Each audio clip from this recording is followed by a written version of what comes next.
Olá pessoal, tudo bem com vocês? Vamos dar continuidade aos nossos estudos sobre a estrutura e funcionamento da educação básica. Estudamos na unidade 1 sobre como está organizado o sistema educacional brasileiro, os níveis e as modalidades de ensino, o caráter flexível da legislação educacional vigente e discutimos a inter-relação do sistema nacional com o sistema estadual, municipal e escolar. Na unidade 2, estudamos sobre o currículo do ensino básico na legislação brasileira. Discutimos o currículo no ensino básico expresso na Lei de Diretrizes e Bases da Educação, a Lei 9.394 de 96, e nas Diretrizes Curriculares Nacionais Gerais para a Educação Básica. Analisamos e compreendemos a sua trajetória no contexto da legalidade brasileira. Hoje falaremos sobre a terceira unidade do nosso caderno didático, que é sobre a organização e a estrutura da educação brasileira. Antes de iniciar, gostaria de ressaltar mais uma vez a importância da leitura do caderno didático e da participação de cada um de vocês no ambiente virtual de aprendizagem. Leiam os textos e participem nos fóruns de discussão. E não se esqueçam de que qualquer dúvida, entre em contato conosco. Agora, sejam todos bem-vindos à nossa terceira unidade do caderno didático da disciplina Estrutura e Funcionamento da Educação Básica. Nesta unidade 3, iremos discutir a organização e estrutura da educação brasileira, focalizando a formação e os diversos fatores políticos, econômicos e sociais e a legislação como instrumento de intervenção na realidade educacional, além de abordarmos a questão do financiamento da educação no Brasil. Esperamos, ao final desta unidade, que você seja capaz de compreender a organização e o funcionamento de sistemas e instituições escolares no Brasil como elemento de reflexão sobre na realidade sócio-histórica. Refletir sobre a estrutura da educação básica e sua organização, enfocando a formação e os fatores de ordem política, econômica e social, onde o estudo da legislação possa servir como instrumento de intervenção na realidade educacional. Contextualizar historicamente o desenvolvimento e a organização da educação no Brasil. Identificar as leis que propuseram reformas para a educação brasileira e identificar as regras sobre o financiamento da educação brasileira. Então vamos começar? Peço a vocês que peguem papel e caneta ou seu lápis e façam as anotações que julgarem importantes, ok? A estrutura e a organização da educação nacional impõe a legislação como fio condutor, como institucionalização legal das políticas oficiais. A educação escolar se constitui em um elemento social essencial ao contexto sociopolítico e econômico. Neste contexto, a preocupação com a educação vem mobilizando a União, os estados, o Distrito Federal, os municípios e a colaboração da família e da sociedade em geral. Um exemplo dessa preocupação está expresso no artigo 205 da Constituição Federal do Brasil, de 1988, onde afirma que a educação é um direito de todos e dever do Estado e da família. E ainda, no artigo 2º da Lei de Diretrizes e Bases da Educação Nacional, a educação tem por finalidade o pleno desenvolvimento do educando, seu preparo para o exercício da cidadania e sua qualificação para o trabalho. Assim, entendemos que a educação escolar prima pela promoção da igualdade, da perspectiva social e pela universalização do ensino a partir da possibilidade de formação do sujeito, de modo a garantir-lhe o acesso ao desenvolvimento e ao conhecimento. A recente estrutura e funcionamento da educação brasileira provém da Lei de Diretrizes e Bases da Educação Nacional, a Lei número 9.394 de 96, que, por sua vez, se juntam à Constituição Federal de 1988 e às orientações gerais do Plano Nacional de Educação, a Lei 10.172 de 2001, bem como as respectivas emendas constitucionais em vigência. Na LDB, em cada um dos níveis e modalidades de ensino propostos, é possível perceber, apesar das limitações ainda presentes, possibilidades de flexibilidade da legislação educacional vigente, levando em conta a autonomia conferida aos sistemas de ensinos.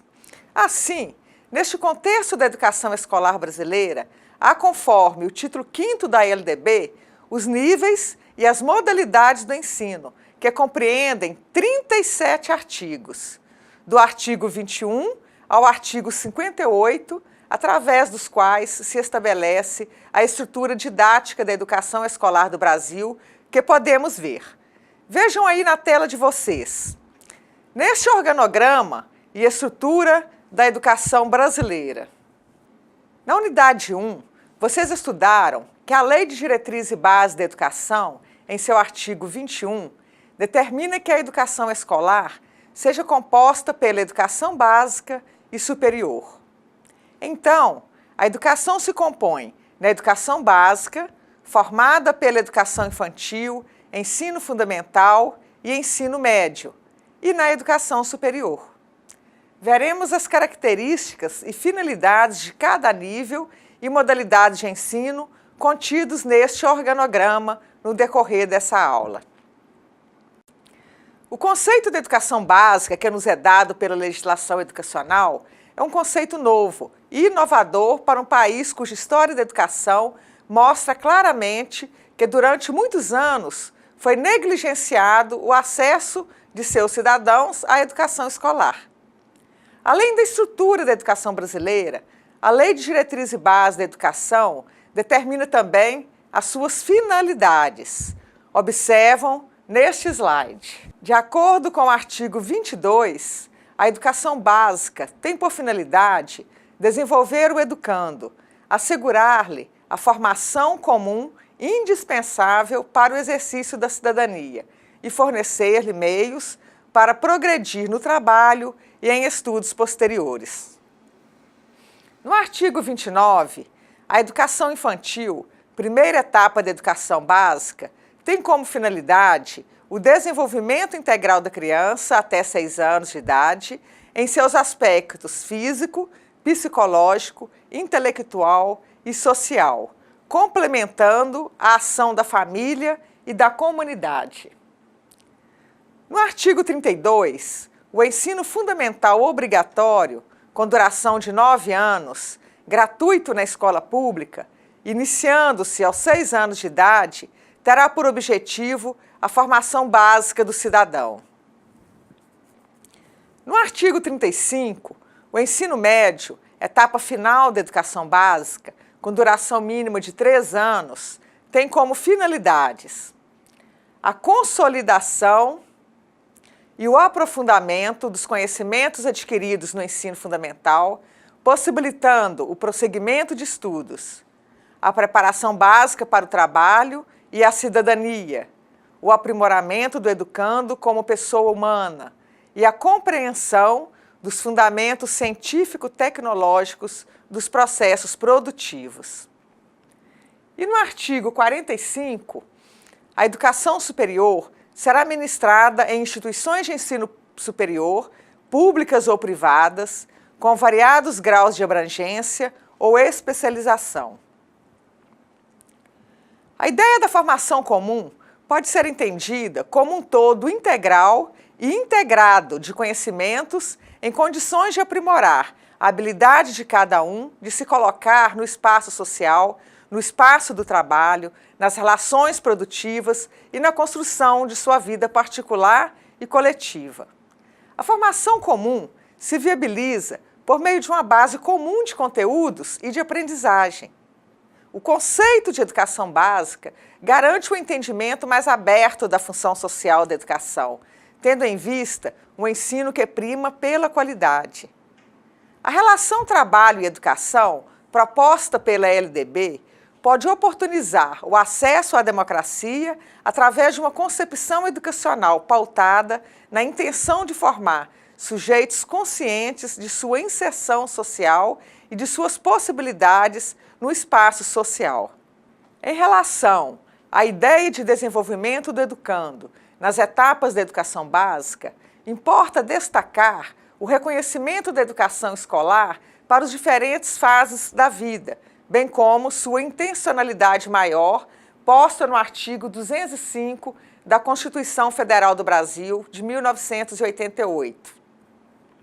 A educação, direito de todos e dever do Estado e da família, será promovida e incentivada com a colaboração da sociedade, visando ao pleno desenvolvimento da pessoa, seu preparo para o exercício da cidadania e sua qualificação para o trabalho.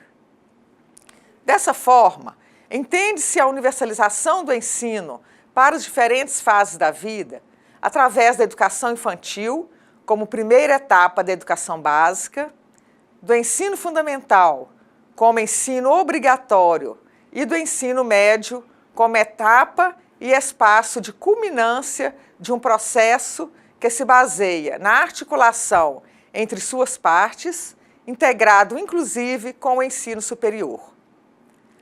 Devemos considerar ainda o dispositivo legal que sanciona o alargamento da educação básica e que amplia o número de anos propostos para este nível de escolarização. Educação infantil de 0 a 6 anos, ensino fundamental de 6 a 14 anos, observa-se 9 anos de duração, e ensino médio que varia entre 3 e 4 anos, conforme a natureza e a especificidade do curso e da instituição, cursado a partir dos 15 anos. Conforme o artigo 29 da Lei 9.394, de 96, a educação infantil constitui a etapa inicial da educação básica e divide-se em duas etapas, de 0 a 3 anos em creche e de 4 a 5 anos em educação pré-escolar, e tem por objetivo o desenvolvimento integral da criança em seus aspectos físico, psicológico, intelectual e motor.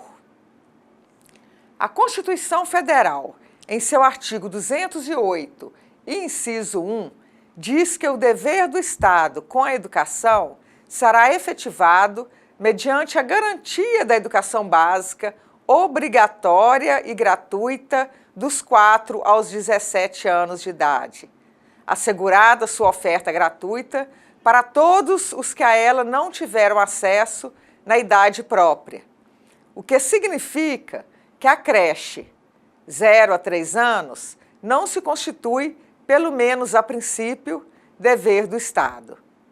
Porém, o inciso 4º do mesmo artigo dispõe essa etapa da educação como dever do Estado. Educação infantil em creche pré-escola às crianças até 5 anos de idade. Segundo o parecer CE-MG 1132, de 97, que dispõe sobre a educação básica, nos termos da Lei 9.394, de 96, a educação infantil compreende a creche e a pré-escola. A creche e a pré-escola constituem direito da criança à educação e um direito da família de compartilhar a educação de seus filhos em instituições sociais. Cabe ao município oferecer educação infantil em creches e pré-escolas, buscando formas de colaboração com outras instituições para oferta, expansão e melhoria de sua qualidade. Assim, a proposta pedagógica da educação infantil deve considerar o bem-estar da criança, seu grau de desenvolvimento, a diversidade cultural das populações infantis, os conhecimentos a serem universalizados e o regime de atendimento a ser oferecido pelas instituições educacionais, tempo integral ou parcial. A avaliação na educação infantil deve ser feita mediante acompanhamento e registro do desenvolvimento da criança e não tem função de promoção nem constitui pré-requisito para o acesso ao ensino fundamental. As instituições de educação infantil integram o sistema municipal ou estadual de ensino, segundo as opções que forem feitas pelos municípios. Os estabelecimentos de educação infantil serão autorizados e supervisionados pelos respectivos sistemas de ensino. Frente à atual política educacional brasileira, a educação infantil passa a ser reconhecida como uma etapa específica da formação humana, baseada na ideia de educação como processo contínuo desde o nascimento. Este aspecto é exatamente oposto à visão atribuída para a escola, que tinha por missão suprir as supostas deficiências das crianças das camadas populares, de modo a prepará-las para o ingresso no ensino fundamental. A dimensão pedagógica atribuída pela legislação vigente à educação infantil visa o crescimento multidimensional da criança, superando desse modo a visão assistencialista que marcou as ações governamentais direcionadas à pré-escola. O ensino fundamental, segunda etapa da educação básica, que apresenta como maior objetivo a formação básica do cidadão, tem duração de 9 anos, conforme a Lei 11.274, de 6 de fevereiro de 2006, e é obrigatório e gratuito na escola pública a partir dos 6 anos de idade.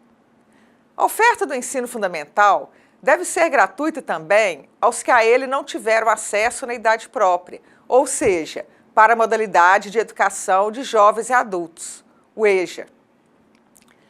Segundo o parecer CEMG 1132 de 97, para o cumprimento da obrigatoriedade de oferta de ensino fundamental, o Estado e os municípios, em regime de colaboração e com assistência da União, recensearão a população em idade escolar para o ensino fundamental e os jovens e adultos que a ele não tiveram acesso. Criarão formas alternativas de acesso aos diferentes níveis de ensino, independente da escolarização anterior. Promoverão cursos presenciais ou à distância para jovens e adultos insuficientemente escolarizados. Possibilitarão a aceleração de estudos para alunos com atraso escolar. Realizarão cursos e exames supletivos que habilitem ao prosseguimento de estudos. Ainda em relação ao ensino fundamental, segundo os principais teóricos que discursam sobre este assunto, a inovação mais importante posta pela Constituição Federal de 1988 e pela LDB número 9.394 de 96 foi o fato de que o ensino obrigatório é direito público subjetivo. Vejamos os textos legais que determinam tal prática. A Constituição Federal de 1988, no artigo 208, inciso 7º, parágrafos 1º e 2º, determina: primeiro, o acesso ao ensino obrigatório e gratuito é direito público subjetivo. Segundo, o não oferecimento do ensino obrigatório pelo poder público ou sua oferta irregular importa a responsabilidade da autoridade competente. Essa determinação é reafirmado na Lei 9.394 de 96, no seu artigo 5º. O acesso ao ensino fundamental é direito público subjetivo, podendo qualquer cidadão, grupo de cidadãos, associação comunitária, organização sindical, entidade de classe ou outra legalmente constituída e ainda o Ministério Público acionar o poder público para exigi-lo. Então, o que vem a ser direito público subjetivo? De acordo com Cury, é aquele pelo qual o titular de um direito pode exigir direta e imediatamente do Estado o cumprimento de um dever e de uma obrigação. O titular deste direito é qualquer pessoa, de qualquer idade, que não tenha tido acesso à escolaridade obrigatória na idade apropriada ou não. É válida sua aplicação para os que, mesmo tendo tido acesso, não puderam completar o ensino. O sujeito deste dever é o Estado, sob cuja alçada estiver situada essa etapa da escolaridade. Além disso, o não cumprimento desse direito por parte das autoridades competentes implica em crime de responsabilidade. O ensino médio, etapa final da educação básica, tem por objetivo materializar e radicar os objetivos e habilidades construídos e consolidados no ensino fundamental. Essa etapa da educação básica, ao longo do tempo, vem buscando sua identidade, uma vez que no momento da história lhe foi delegada a função propedêutica, noutro momento, o atendimento ao mercado de trabalho. Atualmente, essa etapa da educação básica tem a finalidade de preservar o caráter unitário da educação, a partir da proposta de educação geral, e desempenha a função de colaborar para que a juventude aprofunde e solidifique os conhecimentos até então adquiridos. Outro papel que também lhe é atribuído é a condição de permitir o acesso à educação profissionalizante, seja ele técnico ou de nível superior.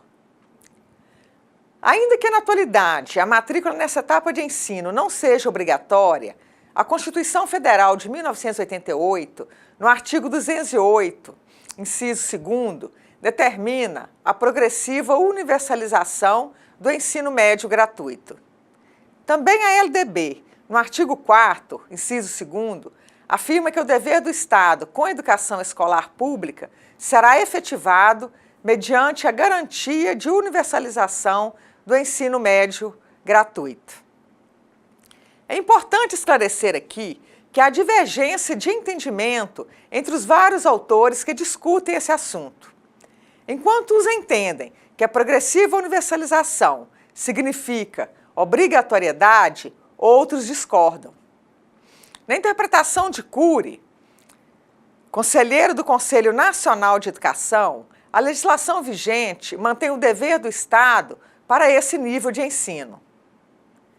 Para este autor, a progressiva universalização significa a obrigatoriedade do Estado para com esta etapa da educação básica. Porém, na Emenda Constitucional 14 de 1996, a obrigatoriedade do ensino médio foi substituído por universalização. Ainda em relação ao ensino médio, segundo o parecer CEMG 1132 de 97, as escolas que oferecerem o ensino médio organizarão seus cursos com duração mínima de 3 anos, com 2.400 horas de efetivo trabalho escolar. O ensino médio, atendida a formação geral do educando, poderá prepará-lo para o exercício de profissões técnicas. A preparação geral para o trabalho é facultativamente a habilitação profissional. Poderão ser desenvolvidas nos próprios estabelecimentos de ensino médio ou em cooperação com instituições especializadas em educação profissional. O ensino profissional, articulado com o ensino médio, será ministrado de forma sequencial, quando concluída a programação destinada ao ensino médio, seguisse um período destinado exclusivamente ao ensino profissional. De forma paralela, quando as duas partes ocorrerem lado a lado. Nesse caso, as duas partes devem cumprir as respectivas cargas horárias. De forma concomitante, quando as duas partes integrarem o mesmo currículo, sem prejuízo da carga horária destinada à formação geral do educando. Nos cursos noturnos, os horários e a duração da jornada diária serão compatíveis com as especificidades dos alunos trabalhadores, sem comprometer os padrões de qualidade. A educação superior, constitui o segundo nível da educação escolar, conforme estabelecido pelo artigo 21 da Lei 9.394 de 96. Percebe-se, no capítulo 4 desta lei, que versa sobre esta modalidade educacional, que este contém um número maior de artigos, sendo 15 no total, do artigo 43 ao artigo 57. A educação superior abrange cursos sequenciais nos diversos campos do saber, cursos de graduação, de pós-graduação e de extensão. O acesso à educação superior ocorre a partir dos 18 anos, através de processo seletivo, e o número de anos de estudo varia de acordo com os cursos, sua natureza e sua complexidade. Entre as finalidades da educação superior, apontadas na LDB 9.394 de 96, estão o estímulo à criação cultural, o desenvolvimento do espírito científico e do pensamento reflexivo, o incentivo ao trabalho de pesquisa e investigação científica. Não ficam claros a função e o compromisso da universidade em realizar ou desenvolver a pesquisa de modo a contribuir para o desenvolvimento do conhecimento científico, embora a Constituição Federal, no seu artigo 207, descreva o conceito de universidade desta mesma LDB e indica que sejam instituições pluridisciplinares de pesquisa. As universidades gozam de autonomia didático-científica, administrativa e de gestão financeira e patrimonial e obedecerão ao princípio de indissociabilidade entre ensino, pesquisa e extensão.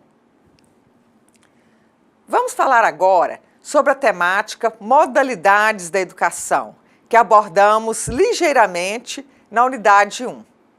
Mas o que entendemos por modalidade de educação? Conforme o parecer CEMG 1132 de 97, por modalidade de ensino, entende-se variação da educação regular, é uma forma de organização de educação e ensino de modo a atender a grupos diferenciados de alunos.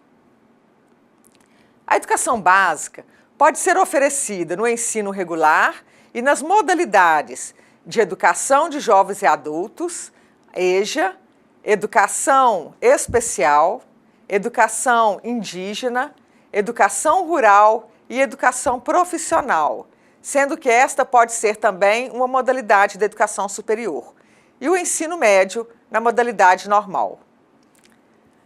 Além destas, acrescenta-se a educação à distância, posta pelo artigo 1º do Decreto 5.622 de 2005. Cada uma dessas modalidades requer estrutura e organização diferenciada, de modo a atender às suas especificidades, como calendários, currículos, carga horária e metodologias. A educação de jovens e adultos, a EJA, vem ganhando reconhecimento como direito desde a década de 1930. Sua relevância se acentua com os movimentos de cultura popular dos anos 60, como o Mobral, com ensino supletivo apresentado no governo militar a partir da Lei 5.692 de 71, e com a Fundação Educar, proposta pela Nova República, o que se deu a partir de 1985. A partir da Constituição Federal de 1988, ampliou-se o dever do Estado com as pessoas que não têm a escolaridade básica, independente da idade. O artigo 208, inciso 1, determina que o ensino fundamental seja obrigatório e gratuito, assegurado inclusive sua oferta gratuita para todos os que a ele não tiveram acesso na idade própria. A LDB 9.394 de 96, nos artigos 37 e 38, prevêem que a EJA se destina àqueles que não tiveram acesso ou continuidade de estudos no ensino fundamental e médio na idade própria, e que os jovens e adultos poderão concluir o ensino fundamental e médio através de cursos e exames supletivos, que compreenderão a Base Nacional Comum do Currículo, habilitando ao prosseguimento de estudos em caráter regular. Em contrapartida, o parecer 1132 de 97 entende que o atendimento à EJA, por parte dos dispositivos legais, retrata a importância do direito à educação e o dever do Estado de garantir a oferta da educação escolar regular para jovens e adultos, com características e modalidades adequadas às suas necessidades e disponibilidades. A educação especial está prevista na Constituição Federal no artigo 208, inciso 3º, atendimento educacional especializado aos portadores de deficiência, preferencialmente na rede regular de ensino. E nos artigos 58 e 60 da LDB 9.394 de 96. No artigo 58, entende-se por educação especial, para os efeitos desta lei, a modalidade de educação escolar oferecida preferencialmente na rede regular de ensino para educandos portadores de necessidades especiais. Para o MEC, a educação especial é uma modalidade de educação escolar considerada como um conjunto de recursos educacionais e de estratégias de apoio que estejam à disposição de todos os alunos, oferecendo alternativas diferentes de atendimento. Segundo o parecer 1132 de 97, a educação especial, que tem início com a educação infantil, pode abranger todas as etapas de ensino. Este parecer orienta que a escola de ensino regular precisará dispor de serviços de apoio especializado para atender às peculiaridades da clientela da educação especial, na qual os alunos em condições específicas serão atendidos em classes, escolas ou serviços especializados. A educação indígena está prevista na Constituição Federal com um capítulo específico destinado à população indígena, resultado de grandes lutas travadas por esse povo em busca da conquista de seus direitos.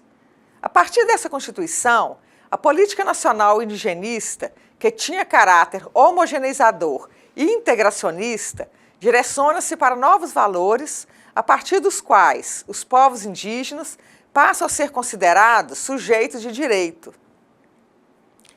O artigo 231 da Constituição define: são reconhecidos aos índios sua organização social, costumes, línguas, crenças e tradições e os direitos originários sobre as terras que tradicionalmente ocupam, competindo à União demarcá-las, proteger e fazer respeitar todos os seus bens. Outros artigos da Constituição brasileira reforçam o paradigma adotado pelas políticas públicas nacionais em relação à modalidade de educação indígena. O artigo 210, parágrafo 2º, assegura às comunidades indígenas a utilização de suas línguas maternas e processos próprios de aprendizagem. O artigo 215, no parágrafo 1º, garante que o Estado protegerá as manifestações das culturas populares, indígenas e afro-brasileiras. E o artigo 242, no parágrafo 1º, determina que o ensino da história do Brasil leva em conta as contribuições das diferentes culturas e etnias para a formação do povo brasileiro. Também a LDB 9.394 de 96 ratifica o disposto na Constituição através dos artigos 78 e 79, estabelecendo que o ensino da União desenvolva programas integrados de ensino e pesquisa para a oferta de educação escolar bilíngue e intercultural aos povos indígenas. E o parecer 1132 de 97 define a educação indígena como uma modalidade destinada a populações específicas e assegura que essa modalidade de ensino será diferenciada para garantir as características estruturais da cultura, a manutenção de seus valores e costumes e a língua do respectivo povo indígena. Outra modalidade de ensino que representa um avanço significativo das políticas públicas educacionais é a implementação da educação rural, tratada na legislação pertinente como educação do campo, modalidade de ensino específica para a população rural. A LDB 9.394 de 96, no artigo 28, diz que na oferta da educação básica para a população rural, os sistemas de ensino promoverão as adaptações necessárias à sua adequação e às peculiaridades da vida rural e de cada região, especialmente conteúdos curriculares e metodologias apropriadas às reais necessidades e interesses dos alunos da zona rural. Organização escolar própria, incluindo adequação do calendário escolar às fases do ciclo agrícola e às condições climáticas. Adequação à natureza do trabalho na zona rural. A organização desta modalidade de ensino se pauta nos seus conhecimentos, que são próprios e muito peculiares, situação que cabe à organização e estrutura escolar ressignificarem os conhecimentos da prática desse povo, de modo a construir conhecimentos em condições de possibilitar a transformação social e política do sujeito do campo. A educação do campo deve considerar os aspectos da formação geral, da qualificação social e profissional, de gestão, dos processos produtivos e da organização do trabalho e da produção. A educação profissional, a partir da LDB de 96, passa a ser considerada complementar à educação básica, podendo ser desenvolvida em escolas, em instituições especializadas ou no próprio ambiente de trabalho. A LDB de 96, a educação profissional é posta pela LDB de 96 como um tipo de formação que permeia a vida do sujeito em idade produtiva. De acordo com o artigo 39 da LDB 9.394 de 96, a educação profissional e tecnológica, no cumprimento dos objetivos da educação nacional, integra-se aos diferentes níveis e modalidades da educação e às dimensões do trabalho, da ciência e da tecnologia. Propõe a integração da educação profissional aos diferentes níveis, etapas e modalidades da educação. Dispõe também sobre os tipos de curso que a educação profissional e tecnológica envolverá: formação inicial e continuada ou qualificação profissional, técnica de nível médio e tecnológica de graduação e pós-graduação. O acesso à educação profissional é possível ao aluno matriculado ou egresso do ensino fundamental, médio e superior, assim como ao trabalhador em geral. As instituições de educação profissional deverão oferecer, além de seus cursos regulares, cursos especiais abertos à comunidade.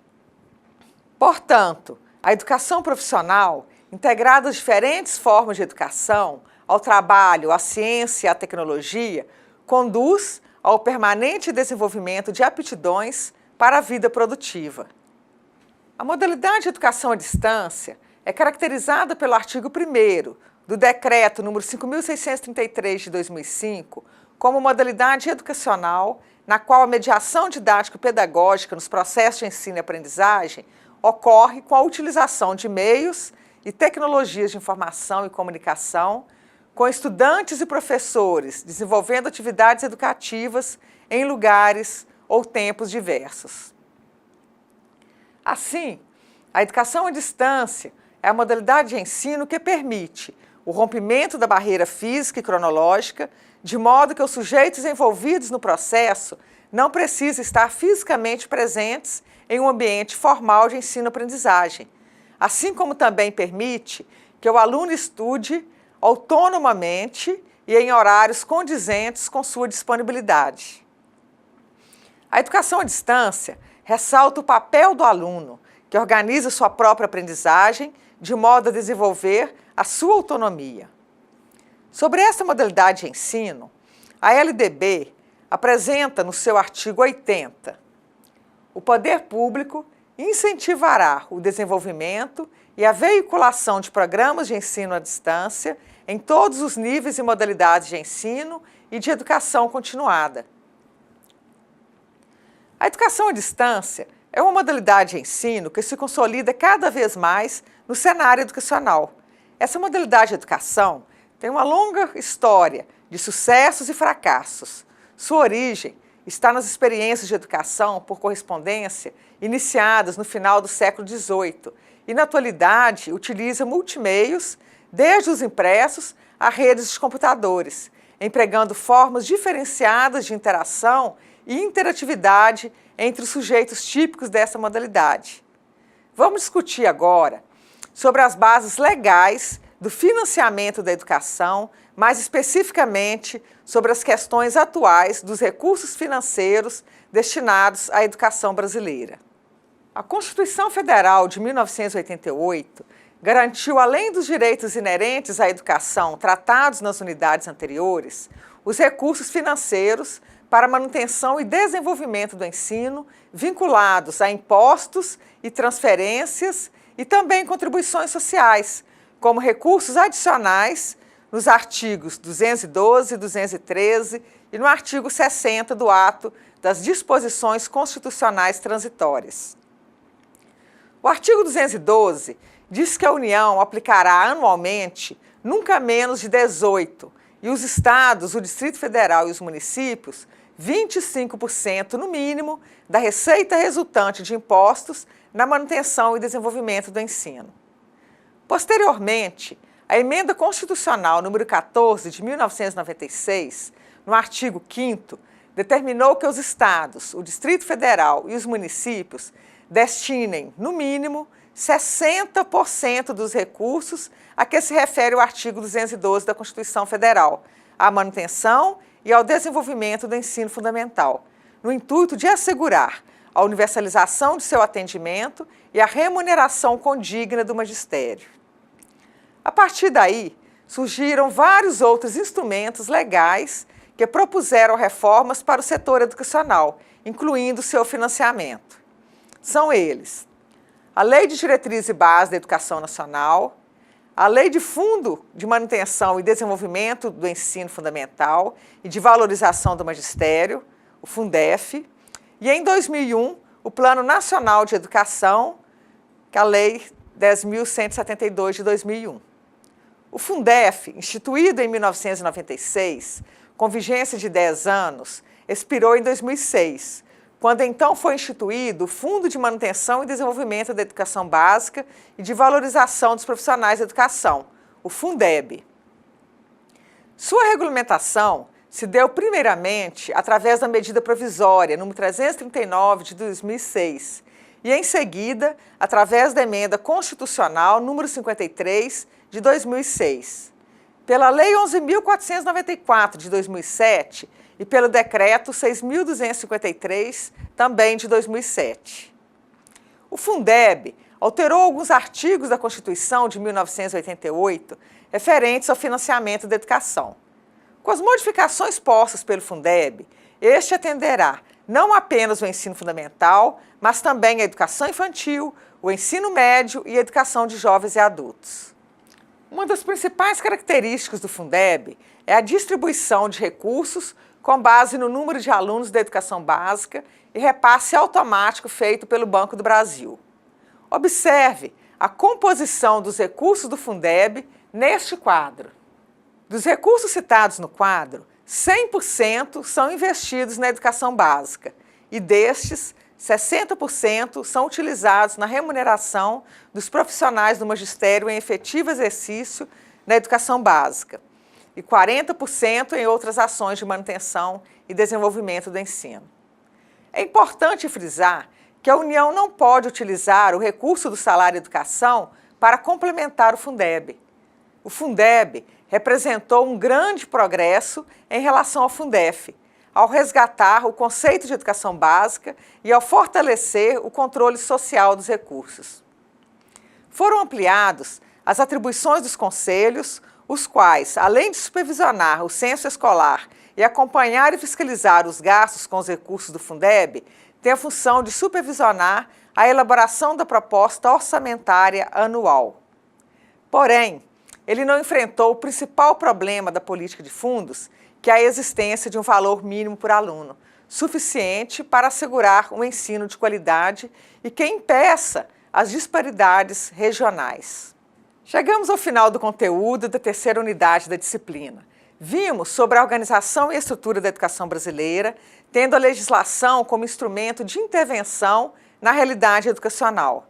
Identificamos os níveis e modalidades de educação e abordamos a questão do financiamento da educação no Brasil. Para encerrar nossa terceira unidade, proponho uma atividade para fixar melhor o aprendizado.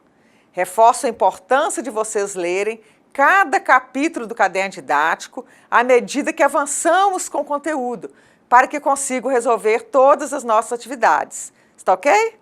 Agora, vejam comigo aí na tela de vocês. Atividades de reflexão.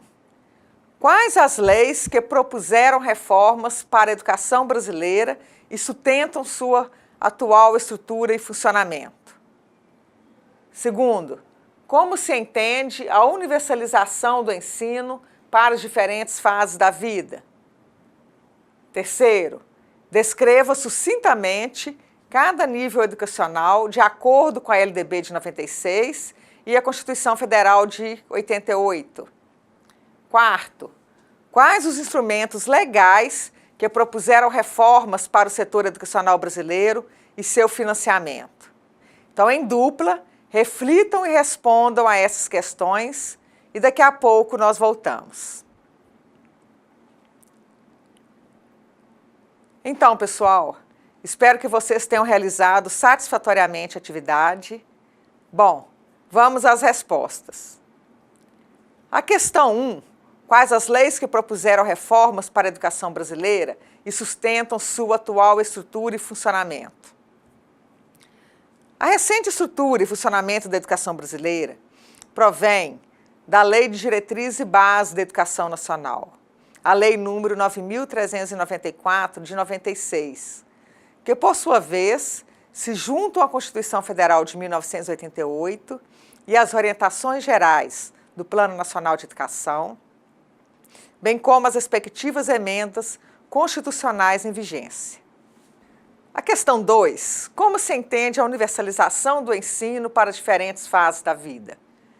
Entende-se a universalização do ensino para diferentes fases da vida através da educação infantil, como primeira etapa da educação básica, do ensino fundamental, como ensino obrigatório, e do ensino médio, como etapa e espaço de culminância de um processo que se baseia na articulação entre suas partes, integrado, inclusive, com o ensino superior. Há de se considerar, ainda, o dispositivo legal que ratifica o alargamento do conceito de educação básica e que amplia o número de anos propostos para este nível de escolarização. Educação infantil de 0 a 6 anos, o ensino fundamental de 6 a 14 anos, observando 9 anos de duração, e o ensino médio, que varia entre 3 e 4 anos, conforme a natureza e especificidade do curso e da instituição, cursado a partir dos 15 anos. Na questão 3, descreva sucintamente cada nível educacional de acordo com a LDB de 96 e a Constituição Federal de 88. Bom, a educação infantil, primeira etapa da educação básica, tem como finalidade o desenvolvimento integral da criança até 6 anos de idade, em seus aspectos físico, psicológico, intelectual e social, complementando a ação da família e da comunidade. O ensino fundamental, segunda etapa da educação básica, que apresenta como maior objetivo a formação básica do cidadão, tem duração de 9 anos e é obrigatório e gratuito na escola pública a partir dos 6 anos de idade. O ensino médio, etapa final da educação básica, tem duração mínima de 3 anos e tem por objetivo materializar e radicar os objetivos e habilidades construídos e consolidados no ensino fundamental.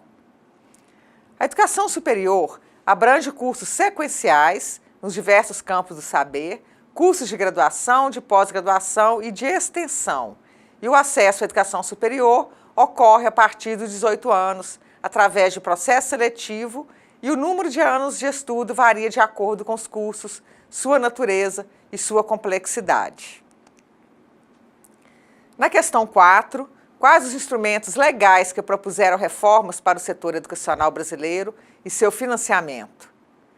A Constituição Federal de 88, nos artigos 212 e 213 e no artigo 60 do Ato das Disposições Constitucionais Transitórias, a Emenda Constitucional número 14 de 96, no artigo 5º, a Lei de Diretriz e Base da Educação Nacional, a Lei do Fundo de Manutenção e Desenvolvimento do Ensino Fundamental e de Valorização do Magistério, o Fundef, e em 2001, o Plano Nacional de Educação.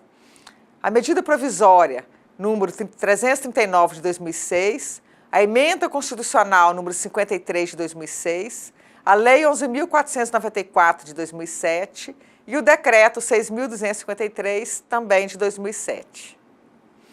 Terminamos aqui a unidade 3 e nos veremos no ambiente virtual de aprendizagem. Mais uma vez, muito obrigada pela atenção, um grande abraço a todos e até lá.